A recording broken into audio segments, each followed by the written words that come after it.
Selamat pagi jemaat sekalian yang dikasihi oleh Tuhan. Shalom bagi jemaat semuanya. Ya, pada pagi hari ini saudara di dalam perayaan Paskah atau peringatan hari kebangkitan Tuhan Yesus Kristus, saya diberikan kepercayaan oleh Majelis GKIM Hosana untuk menyampaikan khotbah yang tentu berkenaan dengan kebangkitan Tuhan kita Yesus Kristus.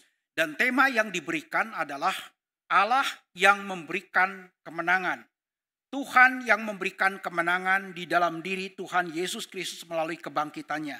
Dan untuk tema tersebut saya memberikan judulnya adalah tiga jaminan yang terpenting, tiga jaminan yang pasti yang berasal dari kebangkitan Tuhan kita Yesus Kristus bagi atau yang diperuntukkan untuk hidup orang-orang Kristen, orang Kristen yang sejati.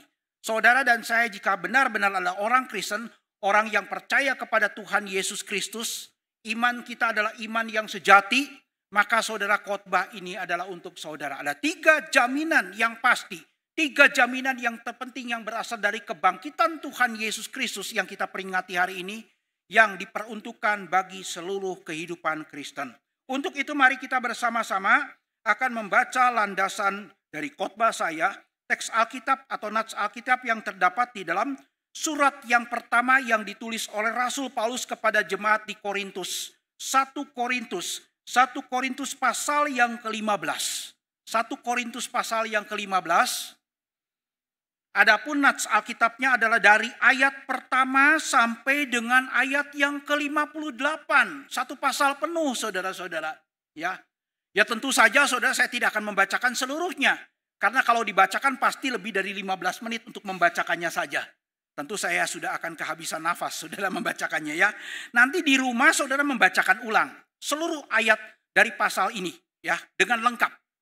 Kita akan bersama melihat ayat pasal ini, saudara saya akan membacakan beberapa ayat. Ya beberapa ayat, saudara perhatikan nanti saya akan pandu dengan ayat-ayat yang saya sebutkan. Ayat yang pertama.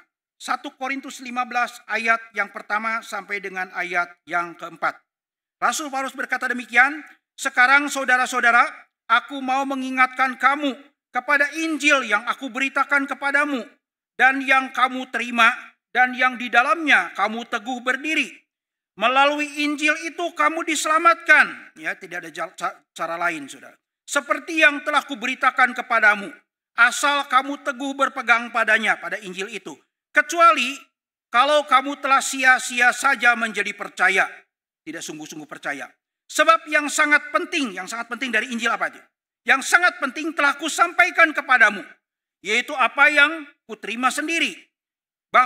Ialah bahwa Kristus telah mati karena dosa-dosa kita. Atau Kristus telah mati untuk dosa-dosa kita. Sesuai dengan kitab suci. Bahwa ia telah dikuburkan dan bahwa ia telah dibangkitkan pada hari yang ketiga sesuai dengan kitab suci. Kemudian kita akan lompat ke ayat yang ke-12. Maaf, ayat yang ke-14 ya. Ayat yang ke-14. Andai kata Kristus tidak dibangkitkan, sia-sialah pemberitaan kami dan sia-sialah juga kepercayaan kamu. Ayat 15. Lebih daripada itu kami ternyata berdusta terhadap Allah. Karena tentang dia kami katakan bahwa ia Allah telah membangkitkan Kristus. Padahal ia tidak membangkitkannya. Andai kata benar bahwa orang mati tidak dibangkitkan. Sebab jika benar orang mati tidak dibangkitkan, Kristus juga tidak dibangkitkan. Jika Kristus tidak dibangkitkan, sia-sialah kepercayaan kamu, sia-sialah iman kamu. Dan kamu masih hidup di dalam dosamu. Demikianlah binasa juga orang-orang yang mati di dalam Kristus. Kemudian ayat yang ke-20. Namun yang benar ialah bahwa Kristus telah dibangkitkan dari antara orang mati. Sebagai yang sulung dari orang-orang yang telah meninggal. Sebab sama seperti maut datang karena satu orang manusia, demikian juga kebangkitan orang mati, termasuk saudara dan saya nanti kelak, datang karena satu orang manusia. Sebab sama seperti semua orang mati dalam persekutuan dengan Adam hanya membawa kematian, demikian pula semua orang akan dihidupkan dalam persekutuan dengan Kristus. Namun, tiap-tiap orang dibangkitkan nanti ya, menurut urutannya. Kristus sebagai buah sulung yang dibangkitkan. Sesudah itu, mereka yang menjadi miliknya pada waktu kedatangannya kembali. Kita lompat ke ayat yang ke-35. 35. Tetapi mungkin ada orang yang bertanya, bagaimanakah orang mati dibangkitkan, dengan tubuh apakah mereka datang kembali? Kemudian kita akan lompat ke ayat yang ke-42. Ayat 42. Demikianlah pula halnya dengan kebangkitan orang mati. Tubuh yang ditaburkan dalam kebinasaan dibangkitkan dalam ketidakbinasaan. Yang ditaburkan dalam kehinaan dibangkitkan dalam kemuliaan. Yang ditaburkan tubuh yang sekarang ini dalam kelemahan akan dibangkitkan dalam kekuatan. Dan yang ditaburkan adalah tubuh alami, yang dibangkitkan adalah tubuh rohani. Jika ada tubuh alami, ada pula tubuh rohani. Kemudian kita lompat ke ayat yang ke-50. Ayat 50 sampai dengan 58 tidak akan di skip lagi ya, tidak akan lompat lagi. Saudara-saudara, inilah yang hendak kukatakan kepadamu, yaitu bahwa daging dan darah ini tidak dapat mewarisi kerajaan Allah, dan bahwa yang binasa tidak mewarisi apa yang tidak binasa. Sesungguhnya aku menyatakan kepadamu suatu rahasia. Kita tidak akan mati semuanya, tetapi kita semuanya akan diubah dalam sekejap mata pada waktu bunyi nafiri yang terakhir. Sebab nafiri akan berbunyi dan orang-orang mati akan dibangkitkan dalam keadaan yang tidak dapat binasa, dan kita semua akan diubah. Karena yang dapat binasa ini, tubuh yang sekarang, harus mengenakan yang tidak dapat binasa. Dan yang dapat mati ini, yaitu tubuh sekarang, harus mengenakan yang tidak dapat mati. Sesudah yang dapat binasa ini mengenakan yang tidak dapat binasa, dan yang dapat mati ini mengenakan yang tidak dapat mati, maka akan digenapi firman yang tertulis, maut telah ditelan di dalam kemenangan. Hai maut, di manakah kemenanganmu? Hai maut, di manakah sengatmu? Sengat maut ialah dosa, dan kuasa dosa ialah hukum Taurat. Namun, syukur kepada Allah yang telah memberikan kepada kita kemenangan. Nah, sesuai dengan tema kita ya. Tuhan atau Allah melalui Yesus Kristus yang bangkit telah memberikan kemenangan. Dikatakan begini. Namun syukur kepada Allah yang telah memberi kepada kita kemenangan melalui Tuhan kita Yesus Kristus. Karena itu saudara-saudaraku yang terkasih, berdirilah teguh dalam iman ya. Janganlah goyah dan giatlah selalu dalam pekerjaan Tuhan. Sebab kamu tahu bahwa di dalam persekutuan dengan Tuhan Yesus, jerih payahmu tidak sia-sia. Cukup panjang ya. Sampai di sana pembacaan firman Tuhan. Yang berbahagia ialah saudara-saudara sekalian yang telinganya, hatinya terbuka untuk kebenaran firman Tuhan, dan dengan pertolongan Tuhan bertekad untuk menghidupi, mentaati firman Tuhan di dalam hidup sebagai orang Kristen yang sejati. Puji Tuhan. Saudara-saudaraku, jemaat sekalian yang dikasihi oleh Tuhan. Hari ini kita berbicara mengenai kebangkitan Yesus Kristus dari antara orang mati. Dan kalau saya berkhotbah tentang topik kebangkitan Yesus Kristus dari antara orang mati, ini sebetulnya adalah topik yang sangat hakiki di dalam ajaran iman Kristen. Topik yang sangat doktrinal. Karena saudara-saudara, setelah Jumat Agung kita memperingati hari kematian Tuhan Yesus Kristus. Kematian Tuhan Yesus Kristus itu tidak dapat dipisahkan dari kebangkitan Tuhan Yesus Kristus, saudara-saudara. Dan dua hal ini, kematian Tuhan Yesus Kristus dan juga kebangkitan Tuhan Yesus Kristus di dalam iman Kristen itu seperti dua sisi yang tidak dapat dipisahkan. Dua sisi yang seperti saudara menempel pada uang logam, di mana uang itu tidak akan pernah ada tanpa satu sisi untuk sisi yang lain, saudara. Jika salah satu sisi tidak ada, maka kedua-duanya tidak akan ada, menjadi empty, menjadi in vain, menjadi sia-sia, saudara-saudara. Nah, saudara, kenapa pentingnya ajaran tentang kematian yang ditegaskan dengan kebangkitan Tuhan Yesus Kristus dari antara orang mati. Yang sifatnya doktrinal ini. Karena inilah saudara yang menjadi pusat dari iman Kristen. Hal yang terpenting dari Injil keselamatan yang kita percayai. Maka tadi kita melihat saudara Rasul Paulus mengatakan di dalam 1 Korintus pasal ke-15. Dia mulai dari ayat 1 sampai dengan ayat yang keempat mengatakan apa? Mengingatkan kembali saudara. Yang terpenting di dalam berita Injil adalah kematian dan kebangkitan Tuhan Yesus Kristus dari antara orang mati. Karena itu adalah fondasi iman Kristen. Yang mana tanpa keduanya, jangankan tanpa keduanya saudara. Tanpa salah satu pun tidak akan pernah ada apa yang disebut the Christian faith. Iman Kristen, berita Injil itu berlandaskan kematian dan kebangkitan Kristus. Maka dengan kata lain saudara-saudara, orang Kristen pun, sekalipun orang itu rajin ke gereja tiap minggu, ya, rajin pelayanan, dalam setiap pelayanan dia hadir, dia terlibat. Jika dia tidak mengerti, tidak memahami, baik itu kebangkitan Yesus Kristus, maupun baik itu kematian Yesus Kristus, maupun kebangkitan Yesus Kristus, atau salah satu saja, maka dia belum menjadi orang Kristen betulan. Belum menjadi orang Kristen yang sejati, belum menjadi orang Kristen yang sesungguhnya. Apalagi kalau dia tidak percaya. Baik itu tidak percaya kedua-duanya. Kalau tidak percaya kedua-duanya, dia bukan orang Kristen. Sekalipun 1000 kali mengaku saya Kristen. Jangankan dua-duanya saudara-saudara. Salah satu dari keduanya tidak dimengerti atau tidak dipercaya. Itu cukup membuat saudara tidak pernah jadi orang Kristen. Tidak pernah berada di dalam keselamatan. Tidak dan belum diselamatkan. Maka penting saudara-saudara. Orang Kristen memahami kematian kebangkitan Kristus. Maknanya apa? Ajaran intinya apa, dampaknya apa, akibatnya apa terhadap kehidupan kita. Harus mengerti saudara. Maka kita melihat saudara di luar sana. Ada orang-orang yang memang bukan Kristen, tidak pernah menjadi orang Kristen. Mereka biasanya menyangkal salah satu dari keduanya atau menyangkal kedua-duanya. Ada kemudian orang yang mengatakan begini, Yesus Kristus itu tidak pernah mati. Ya, tetapi pada waktu mau disalibkan digantikan orang lain. Jadi dia nggak pernah mati. Kalau dia nggak pernah mati, nggak pernah bangkit, saudara-saudara, maka karya penebusan dan iman Kristen tidak pernah ada. Orang yang tidak percaya itu tidak pernah jadi orang Kristen. Atau ada orang yang mengatakan Yesus memang mati disalibkan, tapi dia tidak pernah bangkit. Mati sama seperti pemimpin agama yang lain, ada kuburannya ditemukan dan lain sebagainya. Maka muncullah saudara di dalam apologetika Kristen, teori-teori tentang kebangkitan Yesus yang menurut kata mereka tidak pernah terjadi. Ada yang disebut swoon teori. Bahwa Yesus itu waktu kemudian dianggap mati sebetulnya belum mati. Tidak mati beneran. Tapi cuma pingsan.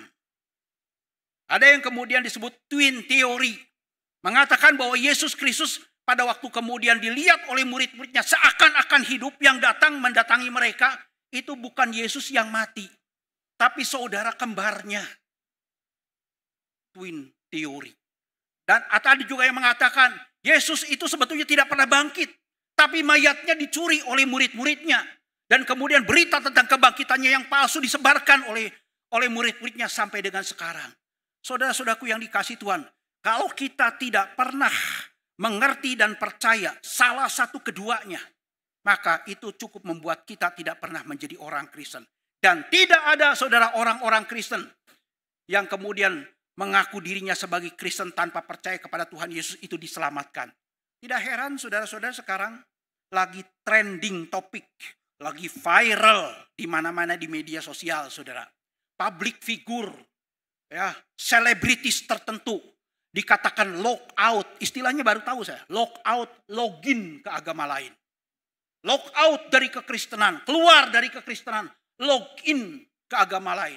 Sebetulnya orang yang lock out dari kekristenan, login ke agama lain, sebetulnya saudara-saudara, mereka itu tidak pernah login di dalam iman Kristen. Tidak pernah in Christ. Tidak pernah berada di dalam Kristus. Bagaimana keluar? Tidak pernah. Di dalam teologi soteriologi iman Kristen, saudara, tidak ada istilah out from grace atau fall from grace. Orang yang kemudian pernah ada di dalam gereja, tapi kemudian keluar dari gereja, bukan fall from grace, bukan keluar dari anugerah, tapi never in grace, tidak pernah berada di dalam anugerah. Dan itu ditegaskan di dalam surat 1 Yohanes pasal yang kedua. Jika mereka sungguh-sungguh berasal dan bersama dengan kita, niscaya mereka tetap bersama dengan kita. Tapi waktu membuktikan kenapa ada orang yang mengaku Kristen lalu keluar menjadi anti-Kristen, anti-Kristus, itu hanya membuktikan tidak semua orang sungguh-sungguh. Jadi sebetulnya saudara, istilah lockout itu tidak ada. Orang yang benar-benar in Christ, hidup di dalam Kristus, mengerti makna kematian dan kebangkitan Kristus, itu menjadi orang Kristen yang sejati. Dipelihara oleh Tuhan, Allah Tritunggal, tidak pernah akan lockout, saudara. Hari ini kita belajar tentang kebangkitan Yesus. Pertanyaannya saudara, apakah makna dari kebangkitan Yesus Kristus bagi saudara dan saya yang mengaku diri sebagai orang Kristen? Apakah maknanya? Dan apakah dampaknya kebangkitan Yesus Kristus yang pernah terjadi hampir 2000 tahun yang lampau kepada kita sekalian, terhadap hidup kita sekalian? Inilah saudara-saudara yang akan kita bahas. Dan saya membahasnya berdasarkan paparan, berdasarkan penjelasan yang diberikan oleh Rasul Paulus di dalam 1 Korintus pasal yang ke-15 yang juga diperuntukkan bagi kita sekalian. Maka saudara, ketika saya mempersiapkan khotbah ini ya, berkaitan dengan kebangkitan Tuhan Yesus Kristus, maka saya mendapati pokok ini, ringkasannya adalah ini. Pokok utama dari khotbah saya adalah ini. Proposisi khotbah saya adalah ini. Bahwa saudara-saudara, kebangkitan Yesus Kristus yang sudah pernah terjadi dari kematian itu telah memberikan kepada orang-orang yang percaya 3 jaminan yang terpenting. 3 jaminan yang terpenting yang mencakup seluruh kehidupan Kristen. Mencakup seluruh kehidupan kita sebagai orang percaya. Saudara-saudara, hidup Kristen kita kan di mana kita hidup, kita akan berada di antara masa lampau, masa sekarang, dan masa yang akan datang. Betul tidak? Nah, saudara, kebangkitan Yesus Kristus itu memberikan kepada kita jaminan yang pasti, yang mencakup, yang menyangkut, yang meliputi masa lampau hidup kita, masa yang akan datang hidup kita, dan masa sekarang. Saudara, ketika kita bicara tentang jaminan, di dalam bahasa Inggris itu ada beberapa istilah yang diterjemahkan ke dalam bahasa Indonesia, jaminan. Saya akan sebutkan 2 di antaranya yang mirip. Yaitu yang pertama adalah assurance. Assurance, jaminan assurance. Yang kedua adalah insurance. Mengerti insurance?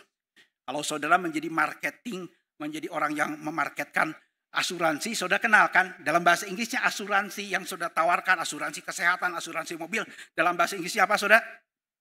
Bukan assurance, insurance. Apa bedanya? Assurance dan insurance. Manusia hanya bisa memberikan insurance, tetapi tidak pernah memberikan assurance. Apa bedanya saudara?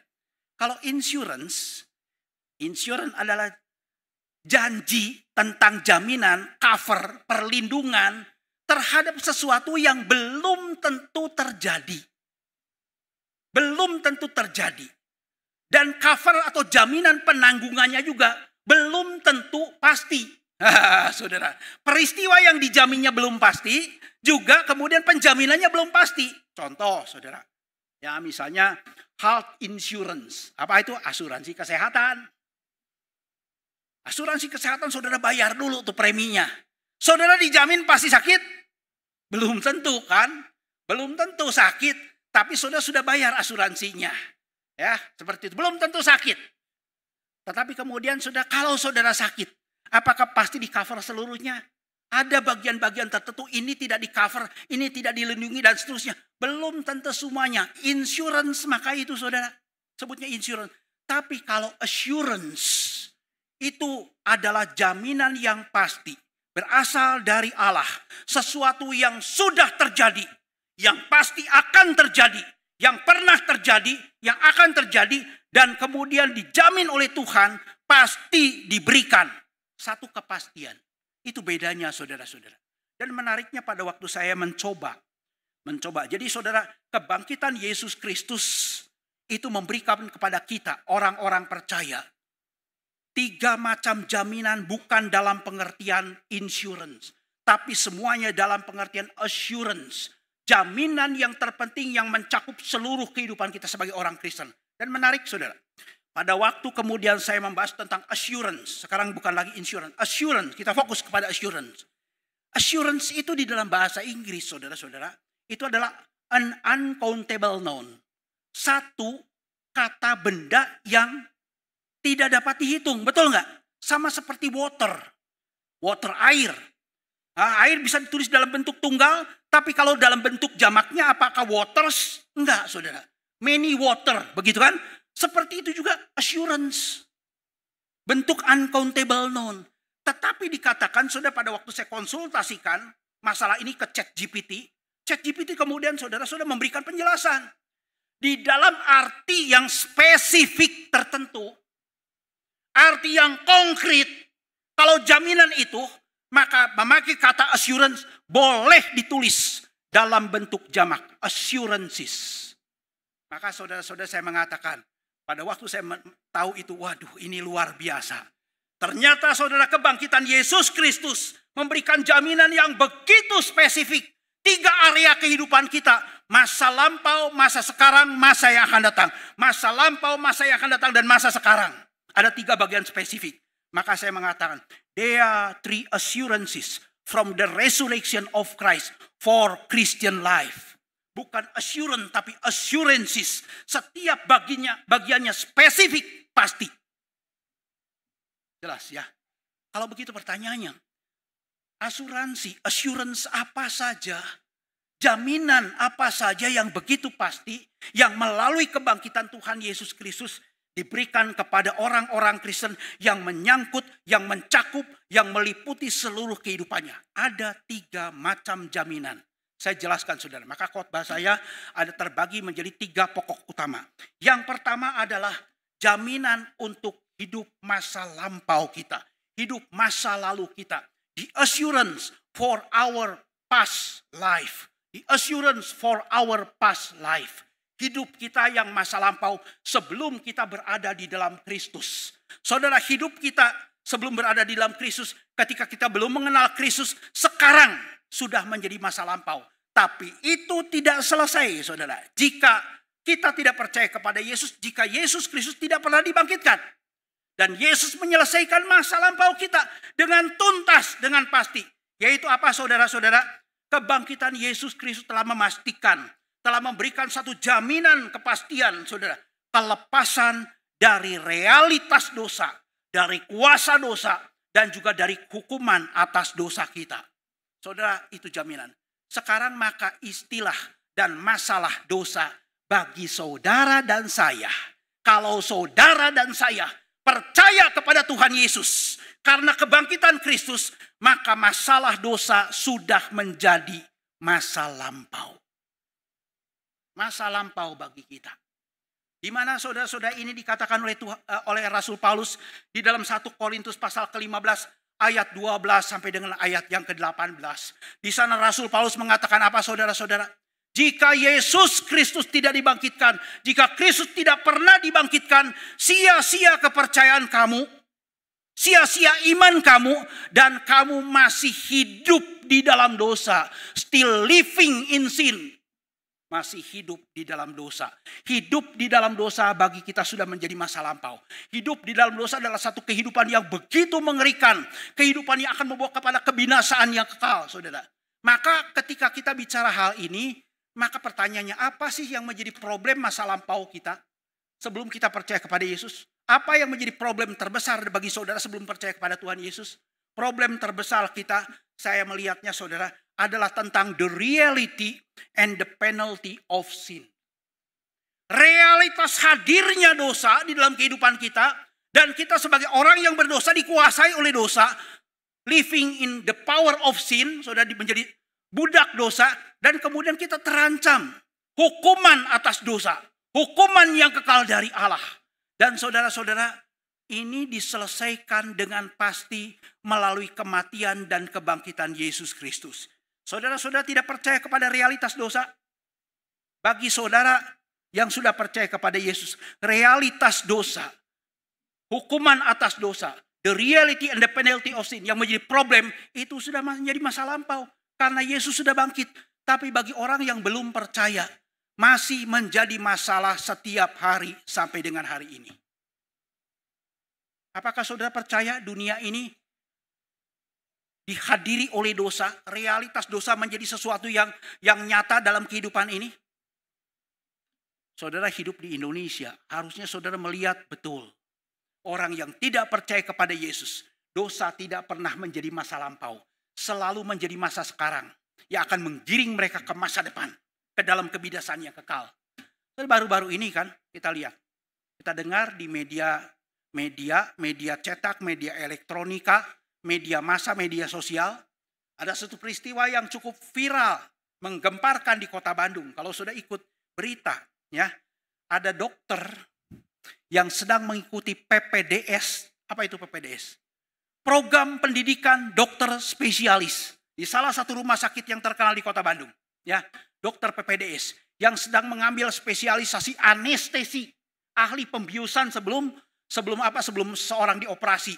Ternyata telah melakukan ruda paksa, kekerasan dan pelecehan seksual terhadap apa yang disebut sebagai keluarga pasien. Bukan terhadap pasien, keluarganya saudara. Dibius, dipaksa, diperkosa. Itu terjadi pada pertengahan sampai akhir bulan Maret. Baru kemudian terbongkar awal bulan April. Dan karir dokter itu sudah hancur seketika. Apakah dokter itu memang susah hidupnya? Ternyata latar belakangnya hampir sempurna. Berasal dari keluarga kaya. Punya istri, punya keluarga, ya sudah menikah. Istrinya cantik, istrinya baik. Dia kemudian brilian, cukup pintar. Kaya, punya keluarga yang baik. Lalu kemudian juga dia pintar. Apa yang kurang, saudara? Tapi realitas dan kuasa dosa nyata di dalam kehidupan ini. Maka karir dan hidupnya hancur. Dia terancam dibui dan dipidana. Saudara, kemudian tidak lama setelah itu kasus terjadi di Bandung. Kemudian merembet. Di Garut juga terjadi hal yang sama. Dokter PPDS lagi. Belum selesai itu terjadi lagi di Malang. Dokter PPDS lagi. Dokter yang seharusnya melayani masyarakat. Ya, menjadi berkat bagi masyarakat. Menolong orang. Sekarang menjadi predator luar biasa. Predator seksual. Saudara, ini problem manusia. Jangan pikir saudara kebal. Jangan pikir saudara imun. Ini persoalan realitas dosa itu ada. The reality, the problem, the power, and the penalty of sin.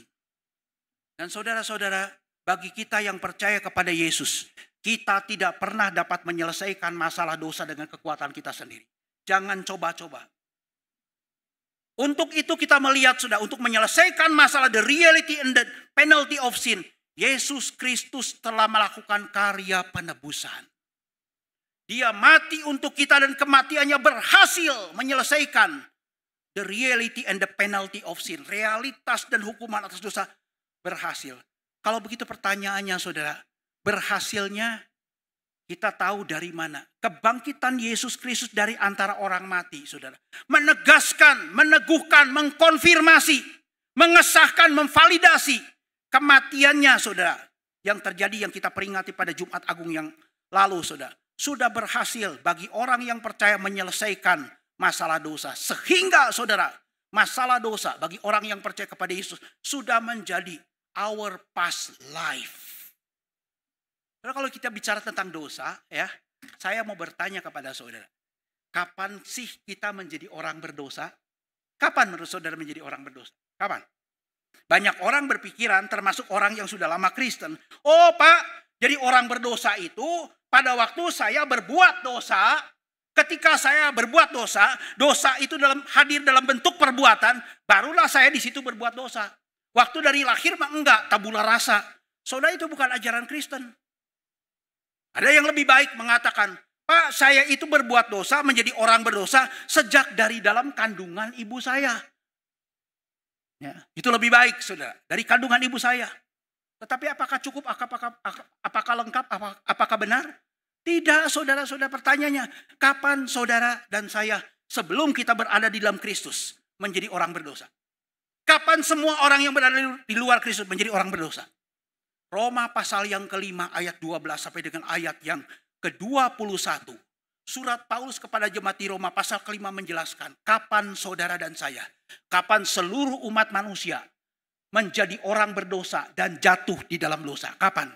Waktu Adam manusia pertama di Taman Eden mengambil keputusan untuk melawan Tuhan, melanggar firman Tuhan, berbuat dosa, maka pada saat itulah saudara dan saya, semua orang yang tadinya tidak percaya kepada Yesus, pada waktu Adam jatuh ke dalam dosa, kita jatuh bersama dengan Adam di dalam dosa.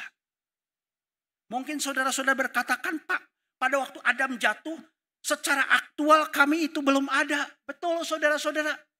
Kita berada di dalam waktunya, kita dilahirkan di dalam sejarah waktunya kita. Waktu Adam jatuh di Taman Eden ribuan tahun yang lalu, kita belum ada.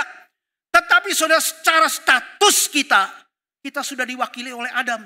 Karena Adam adalah kepala dan wakil dari seluruh umat manusia. Maka kita lihat saudara, dosa itu di dalam Alkitab. Kalau kita membaca Roma pasal ketiga, dilihat dari 3 perspektif. Dilihat dari 3 sudut pandang. Yang pertama adalah status. Kapan saudara jadi orang berdosa statusnya? Sebelum saudara melakukan dosa, saudara sudah jadi orang berdosa. Kapan? Waktu Adam jatuh ke dalam dosa. Kejatuhan Adam itu menjadi kejatuhan saudara. Keberdosaan Adam menjadi keberdosaan kita. Satu orang berbuat dosa, semua orang, kata Roma pasal kelima, telah menjadi orang berdosa. Satu orang berbuat dosa, semua orang telah menjadi orang berdosa. Satu orang dihukum, semua orang telah berada di bawah hukuman. Ini bersifat status. Ya, yang kedua kita melihat bersifat habitus. Ini status, habitus itu berasal dari bahasa Latin, sudah kata bahasa Latin. Habitus itu nature, saudara, kebiasaan, tabiat berbuat dosa. Maka saudara-saudara kita lihat, Adam pada waktu setelah menjadi orang berdosa, bukan hanya punya status sebagai orang berdosa, tapi sifat dosanya secara hereditary dan juga secara genetika itu diturunkan ke dalam seluruh keturunannya. Termasuk saudara yang adalah keturunan Adam. Maka kita dikandung di dalam dosa. Sebelum orang lain mengajar kita berbuat dosa. Ketika lihat kita anak kecil setelah dilahirkan. Sudah pandai berbuat dosa dari mana? Dari natur. Dari habitus. Saudara, kapan menjadi orang berdosa? Pada waktu Adam berdosa. Dan baru yang ketiga adalah aktus. Aktus, action. Tidak selalu muncul. Sekalipun belum muncul. Sekalipun jarang muncul aktusnya, action berbuat dosanya, perbuatan dosanya. Sudah cukup saudara statusmu berbuat dosa. Engkau adalah orang berdosa. Dan juga naturmu adalah natur orang berdosa. Dan saudara-saudara, maka oleh karena itu, di dalam Alkitab dosa itu dipersonifikasikan seperti satu kekuatan yang luar biasa. Yang berpribadi, yang menguasai kita. Memperbudak kita. Oleh karena itu, Yesus Kristus mati karena upah dosa adalah maut. Mati untuk melepaskan, dengan karya penebusannya melepaskan kita dari kuasa dosa. Maka dia mati untuk dosa-dosa kita. Supaya kita dilepaskan dari kuasa dosa. Inilah keselamatan saudara. Dan yang kedua adalah apa keselamatan? Sisi yang pertama dilepaskan dari kuasa dosa. Sehingga kita tidak lagi dikuasai oleh dosa. Kita memang masih bisa berbuat dosa, tapi kita juga bisa melawan dosa. Dulu nggak bisa melawan dosa, kita bisa melawan dosa. Tidak lagi dikuasai oleh dosa. Karena Kristus sudah mati melepaskan kita dari kuasa dosa. Dan kemudian saudara-saudara, Kristus juga menghindarkan, meluputkan kita dari murka Allah yang akan datang. Orang berdosa akan dimurkai Allah dengan hukuman yang kekal. Kristus yang sudah tanggung melalui kematiannya. Maka saudara, gambaran ini yang seringkali saya gambarkan. From the atonement to the justification. Kita dibenarkan di dalam Kristus. Status kita dipandang bukan lagi orang berdosa. Kan tadi kita lihat. Dari Adam kita mewarisi status sebagai orang berdosa. Bahkan sebelum melakukan dosa kita sudah warisi statusnya. Tapi Kristus bertukar tempat dengan kita. Terjadi pertukaran yang kata John Calvin, the wonderful exchange. Pertukaran yang mengagumkan. Itulah keselamatan saudara. Kristus itu menebus kita dengan cara bertukar status. Dosa kita ditanggungkan, diperhitungkan, dikreditkan kepada Kristus. Dia yang tidak mengenal dosa menjadi orang berdosa, bahkan menjadi tumpukan dosa karena kita. Tetapi saudara, di dalam Kristus, ketika kita percaya kepada Yesus, bukan hanya kita disebut sebagai statusnya orang yang bukan lagi berdosa, tapi orang yang benar. Kebenaran Kristus itu diperhitungkan kepada kita. Dan ini melalui kematian Yesus Kristus telah terjadi. Melalui kematiannya dia menebus kita dari kuasa dosa dan melepaskan kita dari hukuman atas dosa. Itulah saudara-saudara orang yang percaya kepada Yesus. Pertanyaannya, dari mana kita tahu Yesus Kristus melalui kematiannya berhasil menebus saudara dan saya? Berhasil, successful, tuntas membayar dosa kita. Lunas membayar dosa kita, sempurna menebus kita, menyelamatkan kita. Dari mana kita tahu? Kebangkitannya. Kebangkitannya dari antara orang mati itu mengkonfirmasi. Menjadi bukti yang nyata bahwa kematiannya itu telah berhasil membayar seluruh hutang dosa kita. Melepaskan kita dari hukuman yang kekal. Maka tanpa kebangkitan Yesus, kita tidak pernah tahu kematian Yesus Kristus itu apakah berhasil melepaskan kita dari kuasa dosa atau tidak. Tidak akan pernah tahu. Maka disitulah Paulus mengatakan apa? Jika Kristus tidak dibangkitkan, sia-sia kita percaya. Kepercayaan kita sia-sia. Dan kita mungkin masih hidup di dalam dosa, dikuasai oleh dosa. Dan akan dimurkai oleh Allah. Nggak ada kepastiannya. Tapi kebangkitan Yesus memastikan bahwa kepercayaan kita tidak sia-sia. Dan kita tidak lagi hidup di bawah kuasa dosa. Dari mana tahu? Kebangkitan Yesus Kristus yang kita hari ini rayakan. Memastikan itu saudara. Hukuman atas dosa kita, upah dosa adalah maut, sudah selesai dibayar oleh Kristus. Kristus sudah mati untuk kita, maka dia tidak tetap mati tetapi hidup kembali. Karena apa? Kematiannya sudah selesai, sudah tuntas, sudah cukup bayar seluruh dosa kita. Ini yang pertama saudara. Asuransi yang pertama, jaminan pertama adalah berkaitan dengan masa lampau hidup kita. The assurance for our past life. Memang ini agak panjang, kan ini dasar. Yang kedua kita lihat. Kedua. Jaminan yang diberikan oleh Tuhan Yesus melalui kebangkitannya, jaminan apa saja? Jaminan yang kedua adalah berkenaan dengan jaminan untuk hidup kita masa kelak. Hidup kita masa yang akan datang. The assurance for our future life. Jaminan yang pasti, assurance bukan insurance. Jaminan yang pasti bahwa kita punya masa depan hidup yang sempurna, the perfect life. Apa sih jaminannya saudara? Bahwa kebangkitan Yesus Kristus memberikan jaminan. Kelak kita punya tubuh, punya badan yang sempurna. Punya badan yang tidak ada cacatnya. Punya badan yang tidak dapat mati. Tidak bisa merosot, tidak akan binasa. Saudara, dengan tubuh yang sempurna, maka baru kita bisa mendapatkan hidup yang sempurna. Sekaya apapun saudara, seberlimpah apapun saudara hari ini, kalau badanmu, tubuhmu ropok saudara, tubuhmu reot, tubuhmu merosot, maka hidupmu tidak pernah sempurna. Saudara berharap di dalam hidup yang sekarang, di dalam tubuh dan darah yang sekarang saudara mendapatkan hidup yang sempurna, itu dambaan orang. Hidup yang sempurna. Pengen muda-muda terus. Pengen cakep-cakep terus, ganteng-ganteng terus, cantik-cantik terus. Bisa nggak? Nggak bisa saudara. Maka kita lihat saudara-saudara. Pertanyaannya, apakah persoalan masa sekarang yang berkaitan masa yang akan datang yang kita hadapi? Nah, yang kedua adalah bicara tentang yang pertama the reality and the penalty of sin. Maka yang kedua persoalan yang terbesar yang menyangkut masa depan hidup manusia, masa depan orang-orang yang termasuk percaya adalah the mortality of the human body. The mortality of our body. Apa itu? Kefanaan tubuh yang sekarang. Saudara, tubuhmu fana nggak? Fana. Sudah percaya kepada Tuhan Yesus, masih bisa sakit nggak? Masih bisa sakit. Masih bisa reot? Masih bisa reot. Masih bisa tua, aging?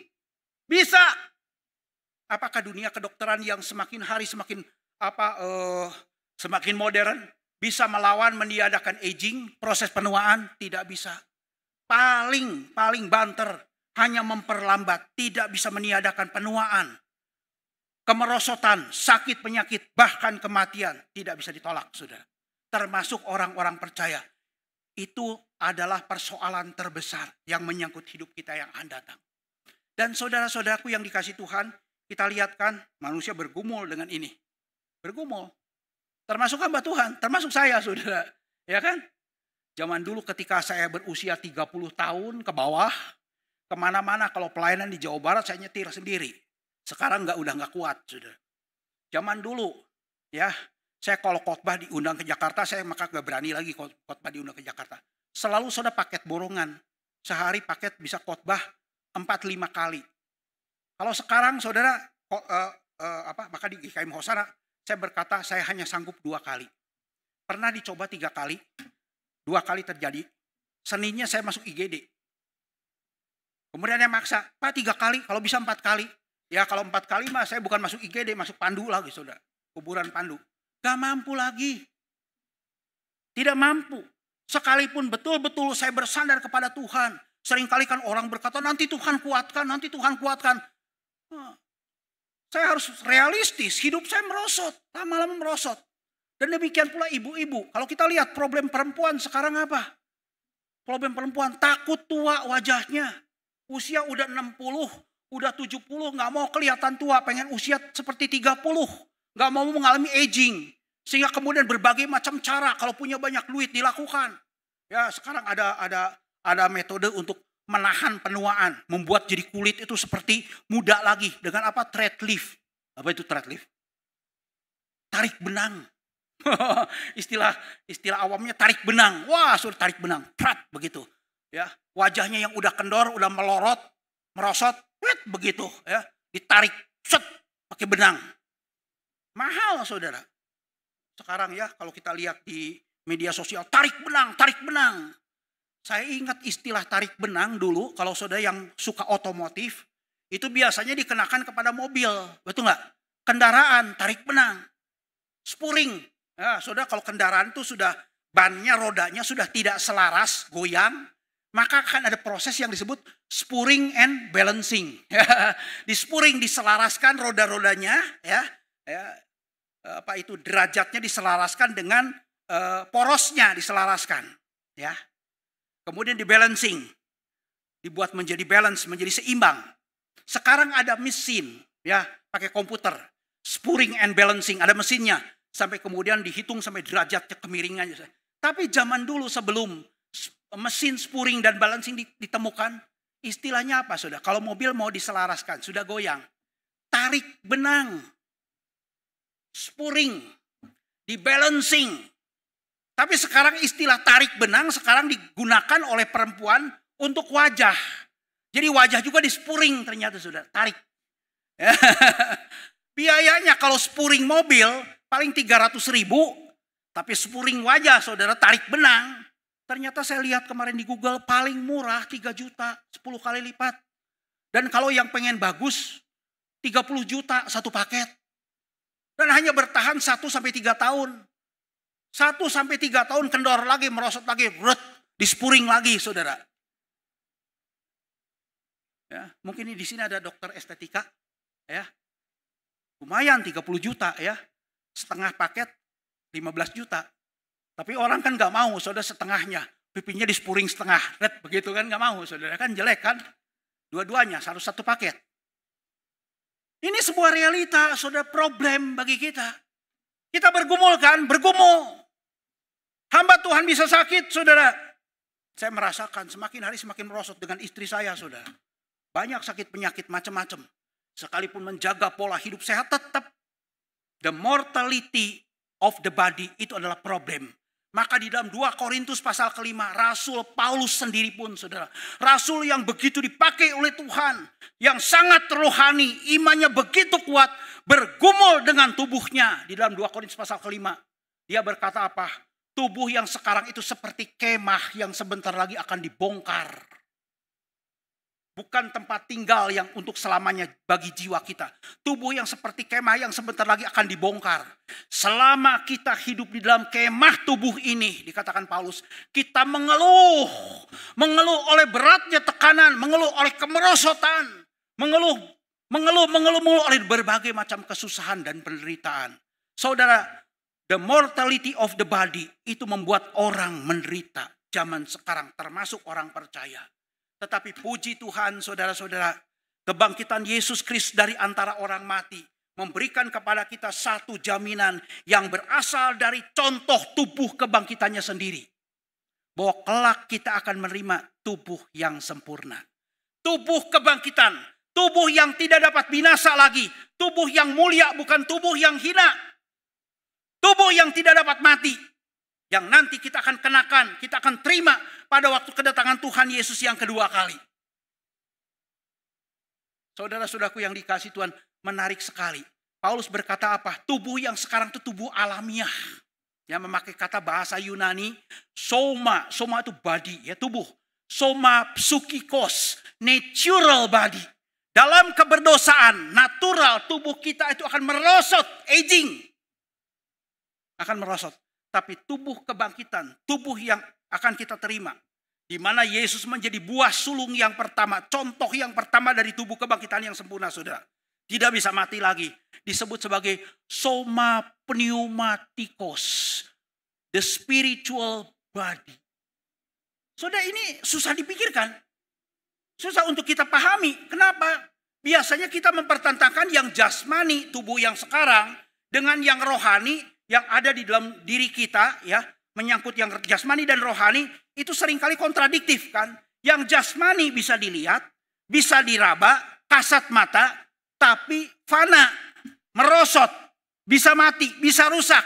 Tapi yang rohani, jiwa kita, roh kita sifatnya immortal. Ya.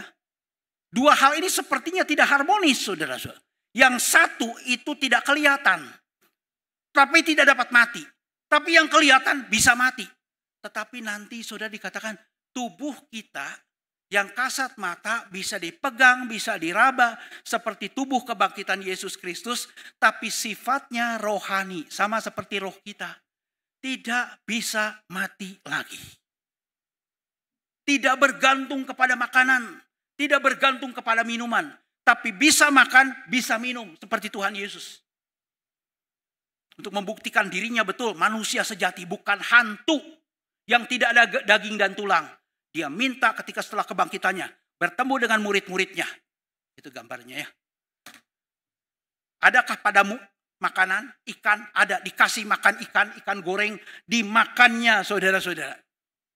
Tapi makanan saudara dia bisa makan, tapi dia tidak tergantung kepada makanan. Tubuh kita yang sekarang bergantung mati-matian kepada makanan, kepada minuman, kepada uang untuk merawatnya, mempertahankan dan seterusnya. Tapi tubuh kita nanti sempurna, perfect. Bisa dilihat, bisa dipegang, sifatnya jasmani, tetapi juga bersifat rohani. Tubuh yang kekal tidak dapat binasa. Luar biasa. Dari mana kita tahu kebangkitan Yesus Kristus menjadi contoh yang memberikan jaminan yang pasti. The assurance for our future life. Ini yang kedua. Dan yang ketiga, terakhir. Saudara. Ya. Kebangkitan Yesus Kristus bukan hanya memberikan jaminan untuk hidup masa lampau kita, untuk hidup masa yang akan datang, saudara, tetapi juga memberikan jaminan untuk hidup masa sekarang. Pertanyaannya, apa jaminan Tuhan Yesus melalui kebangkitannya memberikan jaminan yang pasti kepada kehidupan saudara dan saya pada masa sekarang sebagai orang percaya?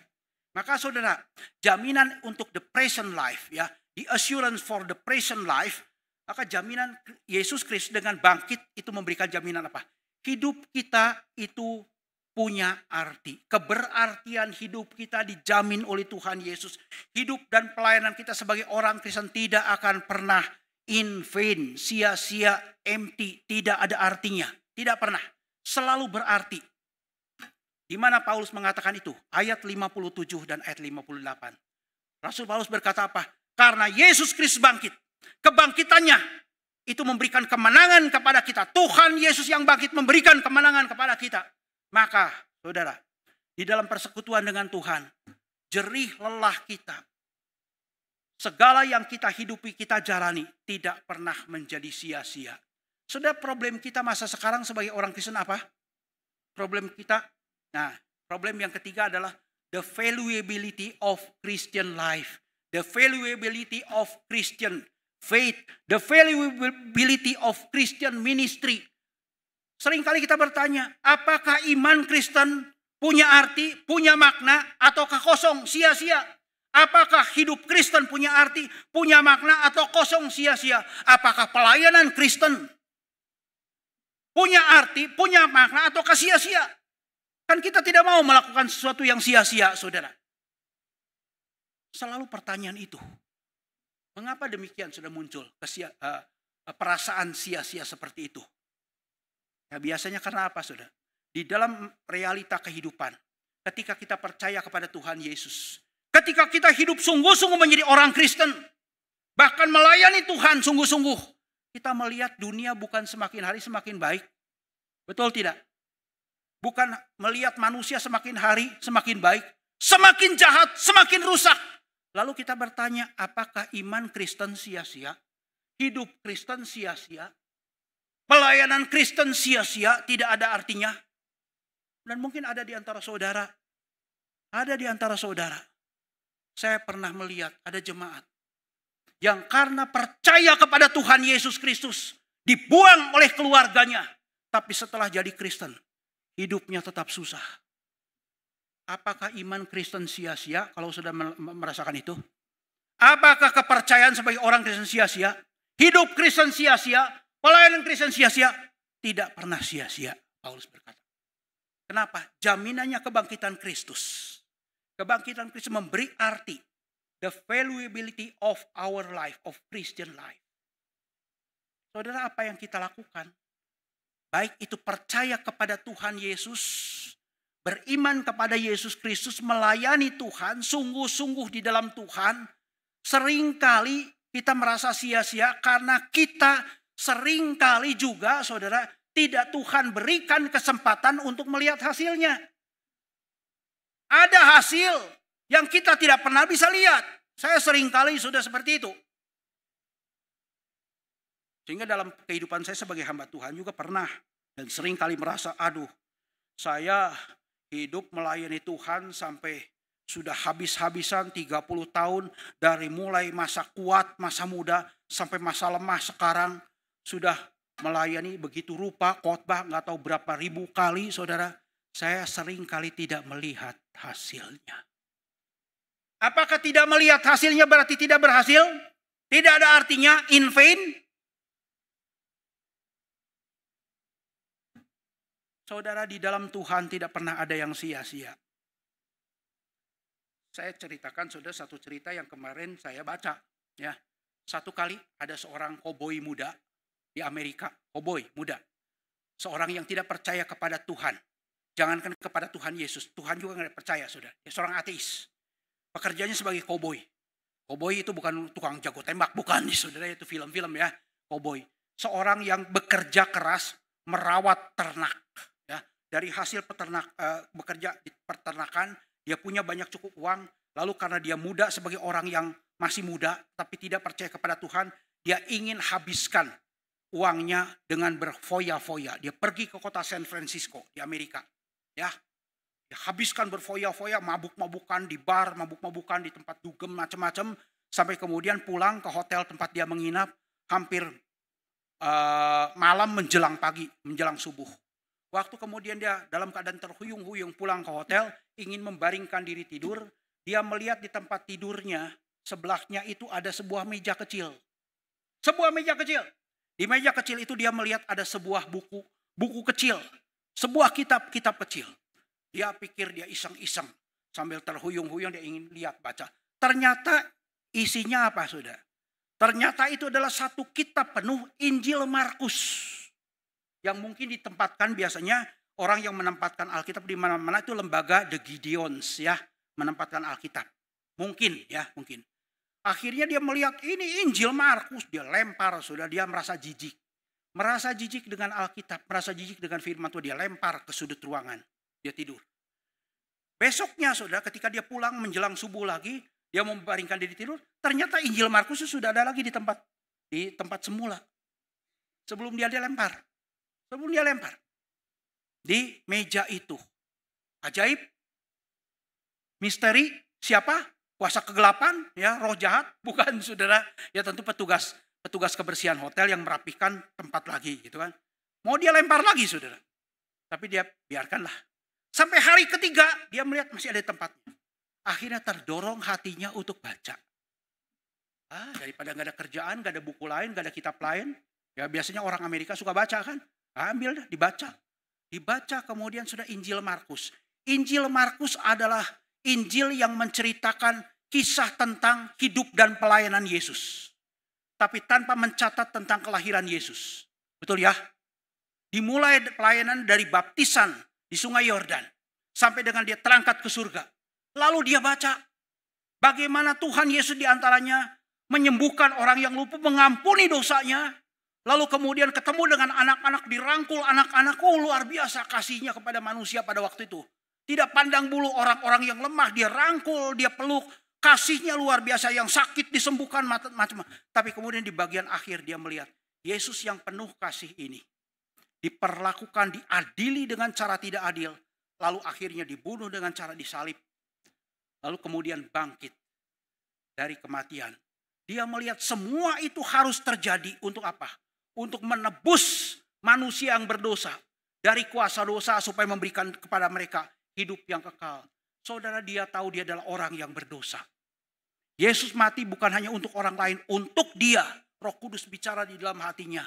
Saudara, tidak ada orang yang menginjili dia. Tidak ada orang yang menjelaskan Injil Markus kepada dia.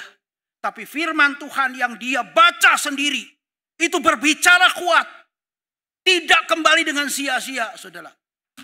Akhirnya membuat dia apa? Berlutut terima Tuhan Yesus sebagai juru selamat. Akhirnya di hidup dia berubah, saudara, menjadi orang percaya. Menjadi orang Kristen. Sejak saat itu, dia kumpulkan uangnya, beli Injil Markus yang banyak, lalu dia bagi-bagikan kepada orang lain. Menjadi seorang pelayan Kristen, pelayan Tuhan. Saudara, apakah hidup kita sebagai orang Kristen sia-sia? Apakah kepercayaan kita sebagai orang Kristen sia-sia? Apakah pelayanan kita sebagai orang Kristen sia-sia? Hanya karena kita tidak bisa melihatnya langsung? Tidak pernah ada yang sia-sia. Rasul Paulus menjamin. Apa jaminannya? Apa jaminan yang pasti? Kebangkitan Kristus. Karena Kristus bangkit, membuat hidup kita, iman kita, kepercayaan kita, dan kemudian pelayanan kita tidak akan pernah sia-sia. Saudara-saudaraku yang dikasihi Tuhan, pada akhirnya kita melihat dari kebangkitan Yesus Kristus yang menegaskan kematiannya, yang memberikan kepada kita 3 jaminan yang pasti. Dari karyanya kita bisa melihat, kita bisa mengerti siapa Kristus itu sesungguhnya. Yesus Kristus adalah the true God, the true Lord. Dia adalah the Lord of our time, the Lord of our life. Dia adalah Tuhan, Tuhan yang berkuasa atas seluruh hidup kita. Masa lampau hidup kita, masa sekarang hidup kita dia berdaulat. Dan masa yang akan datang dia jamin karena dia pegang masa depan kita. Sudah, siapa yang bisa pergi menyelesaikan persoalan masa lampau? Ada, saya pernah tanya sama ChatGPT.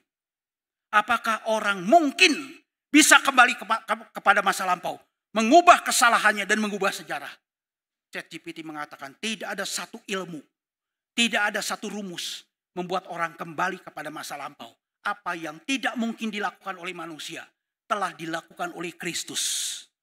Sehingga sudah the reality and the penalty of sin sudah menjadi masa lampau. Karena Kristus sudah menyelesaikannya melalui kematian dan kebangkitannya. Masa depan, siapa yang bisa menjamin masa depan? Jangankan masa depan, hidup sekarang pun tidak berada di dalam kontrol dan genggaman kita. Tetapi Tuhan menguasai semuanya.